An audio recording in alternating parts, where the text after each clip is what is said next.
विभागाचं चांगलं युनिट चालू आहे. त्यांच्यापैकी भंडारामध्ये चांगल्या रेशीमच्या बाबतीत काम सुरू आहे, तर शेतकऱ्यांच्या दृष्टीने अतिशय चांगलं आहे.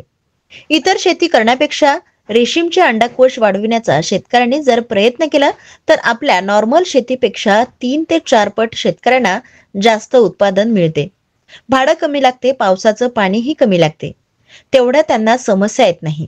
त्याच्यामुळे जर शेतकऱ्यांनी जास्त उपयोग केला तर शेतकऱ्यांचं जीवन समृद्ध होण्यासाठी चांगला उपयोग होईल. आमच्या विभागाचे ते जे चांगले युनिट चालू आहेत त्याच्यापैकी भंडारामध्ये खूप चांगल्या रेशीमच्या बाबतीमध्ये काम सुरू आहे, जे शेतकऱ्यांच्या दृष्टीने अतिशय चांगलं आहे. म्हणजे इतर शेती करण्यापेक्षा हे रेशीमचे अंडकोश जर वाढवण्याचा शेतकऱ्यांनी जर प्रयत्न केला तर आपल्या नॉर्मल शेतीपेक्षा जवळपास 3-4 पटीने जास्त उत्पन्न शेतकऱ्यांना मिळतं. त्याला देखभालही कमी लागते, पावसाचं प्रमाणही त्याला कमी अधिक जास्त झालं तरी काही प्रॉब्लेम त्याला काही येत नाही. त्याच्यामुळे शेतकऱ्यांनी जर जास्तीत जास्त याचा उपयोग जर केला तर शेतकऱ्याचं जीवन समृद्ध होण्यासाठी चांगला उपयोग होईल आणि या उद्योजकालाही चालना मिळेल. आम्हाला वित्त विभागाने मर्यादा दिली होती, पण अतिरिक्त मागणी म्हणून मागणी केलेली आहे.